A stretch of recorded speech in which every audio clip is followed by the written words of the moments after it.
আমার কলিজার বন্ধুরা, তোমরা সবাই কেমন আছো? আমি জানি এই শীতে তোমরা একটুও ভালো নেই, তাই তোমাদের মনকে একটু ভালো করার জন্য আমি কণা চলে এসেছি নতুন গল্প নিয়ে। আজকের গল্পটি অনেক মজাদার হতে চলছে, তাই গল্পটি শোনার আগে অবশ্যই হেডফোন ব্যবহার করো।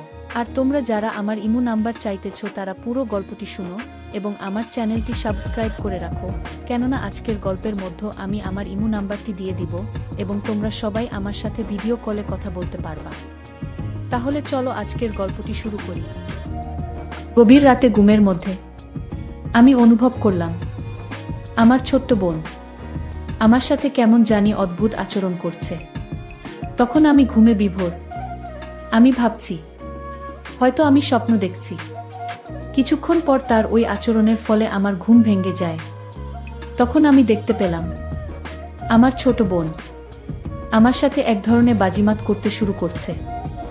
আমি তো তার এইসব দেখে পুরোই অবাক। তারপর আমি তাকে বললাম, বোন, তুই আমার সাথে এইসব কি করতেছস? তোর কি লজ্জা শরমের মাথা খেয়ে ফেলেছিস? আমি তোর আপন বড় ভাই হই। তারপরেও আমি লক্ষ্য করলাম আমার ছোট বোন কি যেন এক পুঞ্জীভূত সুখ পাওয়ার আশায় আরও বেশি পাগলামি করছে।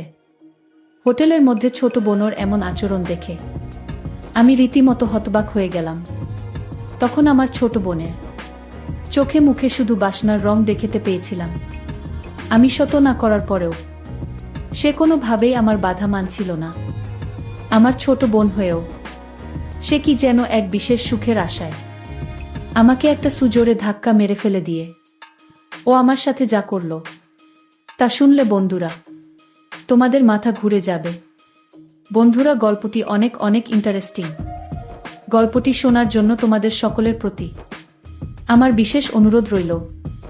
বন্ধুরা, তোমাদের নিকট আমার ছোট্ট একটি অনুরোধ, তোমরা দয়া করে আমার চ্যানেলটি সাবস্ক্রাইব করে আমাকে সাপোর্ট করবা। হ্যালো বন্ধুরা, আমি আদনান। আমার বয়স 25 বছর।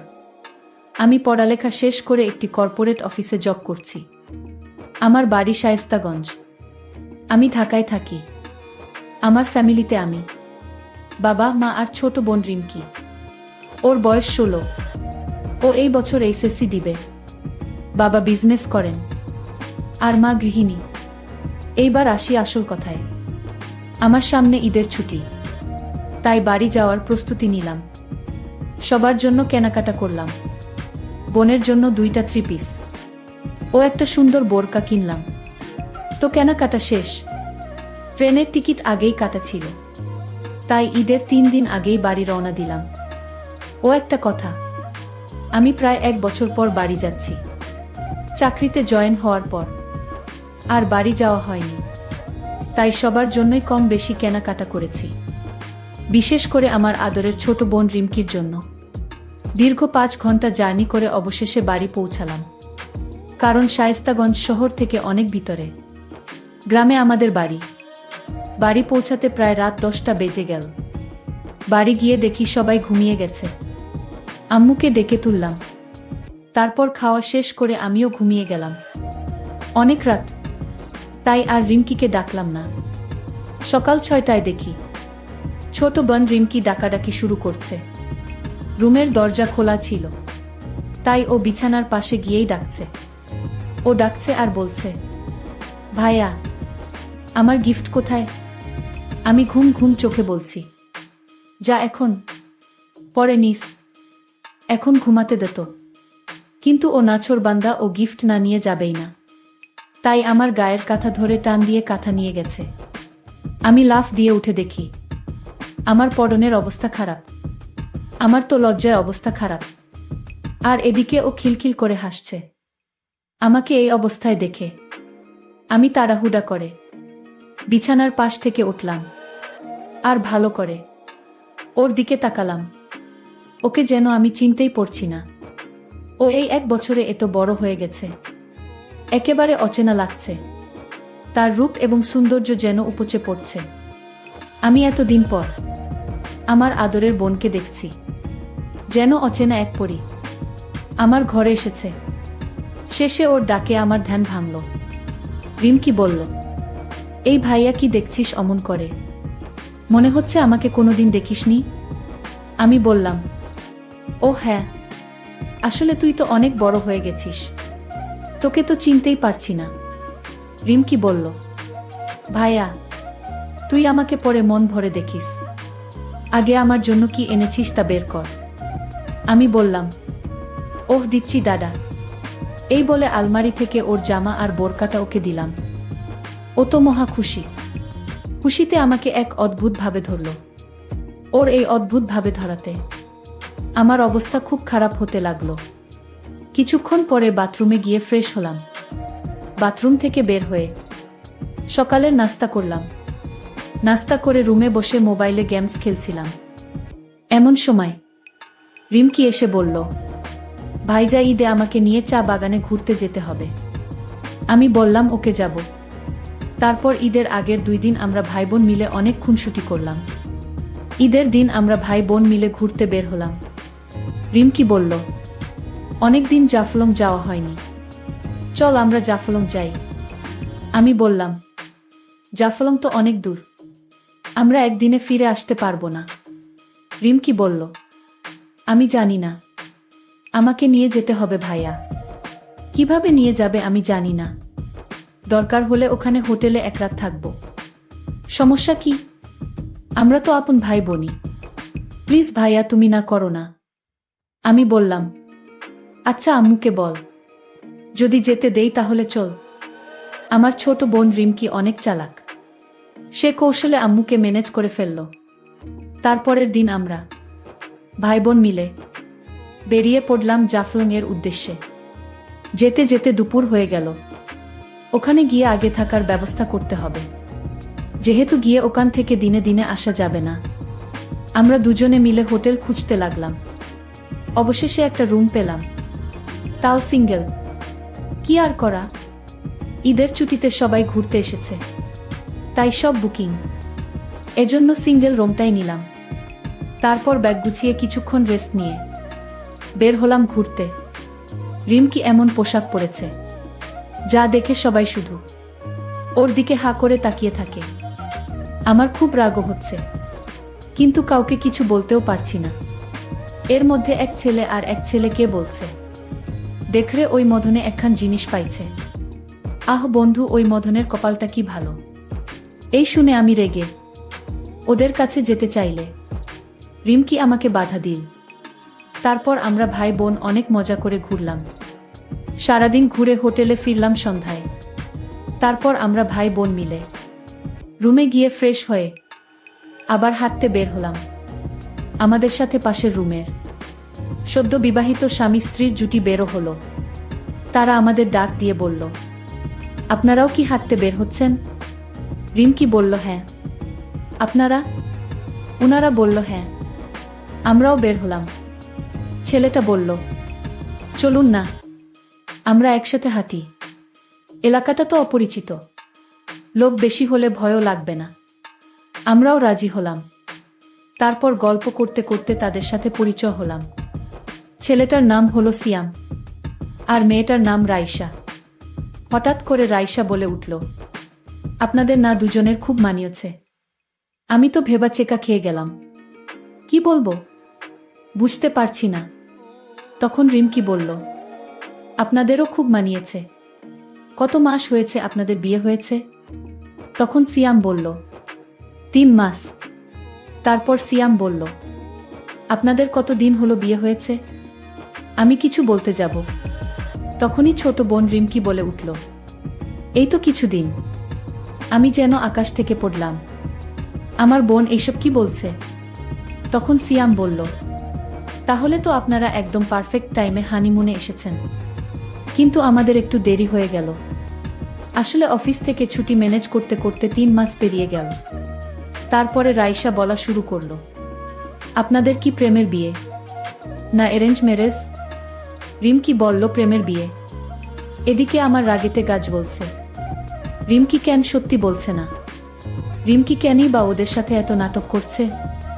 হাঁটতে হাঁটতে রাত 9:30 বেজে গেল। তখন আমরা সবাই আবার হোটেলে ফিরে আসলাম। এসে খাওয়া দাওয়া করে রুমে যাচ্ছিলাম শোয়ার জন্য। তখন রাইসা বলে উঠল, গুড নাইট, হ্যাপি হানিমুন। মজা করে টাইমগুলো কাটান। এই টাইম আর ফেরত পাবেন না। রিমকিও কম যায় না। সেও বলে উঠল, আপনারাও মজা করুন, আমরা তো আজ রাতভর মজাতেই থাকব। আমি রুমে ঢুকেই রিমকিকে বলতে শুরু করলাম, রিমকি তুই এইসব কি শুরু করেছিস? আমরা ভাই বোন, তুই কি সব ভুলে গেছিস? রিমকি বলল, ভাইয়া কি করব বল। ওরা এমনভাবে কথা বলা শুরু করবে বুঝতে পারিনি। ভাবলাম দু এক কথা বলে আলাদা হয়ে যাব, বাট এমন পর্যায়ে পড়ে গেলাম যে আর বলার সুযোগই পেলাম না। এখন আর কি করা?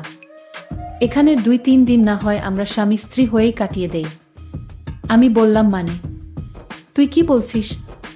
রিমকি বলল, আরে ভিয়া, সত্যি সত্যি তোকে আমার স্বামী হতে বলছি না, অভিনয় করতে বলছি ওদের সামনে। আমি বললাম, ও তাহলে শেষ পর্যন্ত আপন বোনের স্বামী হতে হবে।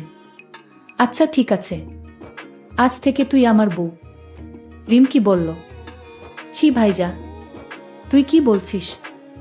আমি অভিনয় করতে বলছি, বাস্তবে হতে বলিনি। আমি বললাম, ওই আর কি, ঠিক আছে, অনেক রাত হয়েছে, এখন ঘুমা, কালকে অভিনয় করব। তারপর আমরা ভাই বোন ঘুমিয়ে গেলাম। গভীর রাতে ঘুমের মধ্যে আমি অনুভব করলাম আমার ছোট্ট বোন আমার সাথে কেমন জানি অদ্ভুত আচরণ করছে। তখন আমি ঘুমে বিভোর। আমি ভাবছি হয়তো আমি স্বপ্ন দেখছি। কিছুক্ষণ পর তার ওই আচরণের ফলে আমার ঘুম ভেঙে যায়। তখন আমি দেখতে পেলাম আমার ছোট বোন আমার সাথে এক ধরনের বাজিমাত করতে শুরু করছে। আমি তো তার এই সব দেখে পুরোই অবাক। তারপর আমি তাকে বললাম, বোন তুই আমার সাথে এইসব কি করতেছস? তোর কি লজ্জা শরমের মাথা খেয়ে ফেলেছিস? আমি তোর আপন বড় ভাই হই। তারপরেও আমি লক্ষ্য করলাম আমার ছোট বোন কি যেন এক পুঞ্জীভূত সুখ পাওয়ার আশায় আরো বেশি পাগলামি করছে। হোটেলের মধ্যে ছোট বোনর এমন আচরণ দেখে আমি রীতিমতো হতবাক হয়ে গেলাম। তখন আমার ছোট বোনের চোখে মুখে শুধু বাসনার রং দেখতে পেয়েছিলাম। আমি শত না করার পরেও সে কোনোভাবেই আমার বাধা মানছিল না। আমার ছোট বোন হয়েও সে কি যেন এক বিশেষ সুখের আশায় আমাকে একটা সুজোরে ধাক্কা মেরে ফেলে দিল। তারপর সে যেন একেবারে পাগল, মানে একেবারেই উন্মাদ হয়ে গেল। আমার ছোট বোনের যে এত কৌশল তা আমি জানতাম। 10 মিনিটের মাথায় আমার ঘুমন্ত আর নিস্তেজ অবস্থাটাকে এমন করে দিল। আমার কাছে মনে হলো যেন আমি আর কোনোভাবেই থাকতে পারছি না। তার অসম্ভব কৌশলের জাদু পেয়ে আমি তো প্রায় উন্মাদ হয়ে গেছি। শেষমেশে আমার এমন অবস্থা হলো। তখন আমি বন্ধুরা সেই বিষয়টা আর ভাবার কোনো সুযোগ পেলাম না যে কে ভাই কে বোন। তখন শুধু মনের মধ্যে একটাই আকাঙ্ক্ষা, পাশে থাকা মেয়েটিকে আপন করে পাওয়ার। কিন্তু মেয়েটি যে আমার আপন বোন তা আমার মাথায় নেই। এই সময় বন্ধুরা এমন অবস্থা হয়, তখন কোনো কিছু বোঝার অবস্থা থাকে না। আমারও ঠিক সেই রকমই হয়েছিল। আমার কাছে মনে হয়েছিল যেন আমি মোম, আর আমার পাশে যেন আগুন জ্বালিয়ে রাখা হয়েছে। সেই আগুনের তাপে আমার সমস্ত কিছু গলে ছিন্ন ভিন্ন হয়ে যাচ্ছে। বারবার কেঁপে উঠছে আমার গা। আমিও তখন অজানা কোনো সুখের আশায় আমার ছোট বোনের সাথে তাল দিতে শুরু করলাম। সে আমার তাল পেয়ে মনে করল তার হাতে স্বর্গ এসে ধরা দিয়েছে। তখন আমি অনুভব করলাম যা হবার হবে।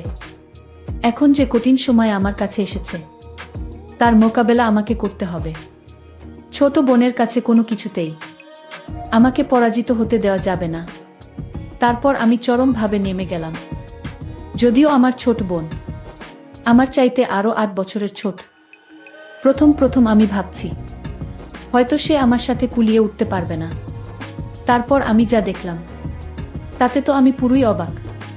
প্রায় 2 থেকে আড়াই ঘন্টা এক নাড়ারে প্রদর্শন করার ফলেও সে বিন্দু পরিমাণ ক্লান্ত হয় নাই। প্রায় 2 থেকে আড়াই ঘন্টা পর কোনো এক রূপকথার রাজ্য থেকে মনে হলো আমরা পৃথিবীতে ফিরে এসেছিলাম। বন্ধুরা, তারপরেও সেখানে আরো 2 দিন থেকেছিলাম। আর সেই 2 দিনেও আমার ছোট বোনের সাথে আমার এই রকমই হয়েছিল। বন্ধুরা, ঘটনাটি আমার অতীতের একটি অপ্রত্যাশিত ঘটনা, যা হয়তো তোমরা বিশ্বাস করবে না, তারপরেও সত্যিটা তাই। বন্ধুরা, পৃথিবীতে হয়তো এরকম কিছু ঘটনা ঘটে যা কখনো বিশ্বাসের অযোগ্য বলে মনে হয়, তারপরেও ওই সমস্ত ঘটনা বাস্তব। আমার ক্ষেত্রেও ঠিক তেমনি হয়েছিল। পরিশেষে আমি তোমাদেরকে বলবো, বন্ধুরা, যখন কোনো ছেলে অথবা মেয়ে সাবালক হয়, তখন প্রত্যেকটা মানুষ মানে ভাই হোক, বোন হোক, বাবা হোক বা অন্য যে কেউ হোক, তাদের সকলের শালীনতা থাকা প্রয়োজন। একসাথে বসবাস করা, একসাথে থাকা, সবকিছু থেকে পৃথক থাকাই উচিত। এতে করে মানুষের চাহিদা কম থাকবে। তাহলে হয়তো এরকম ধরনের নিষিদ্ধ দুর্ঘটনা আমাদের সমাজে কম হবে।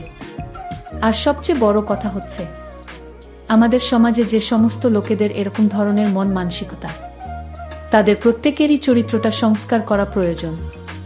বন্ধুরা, আজকে এই পর্যন্তই।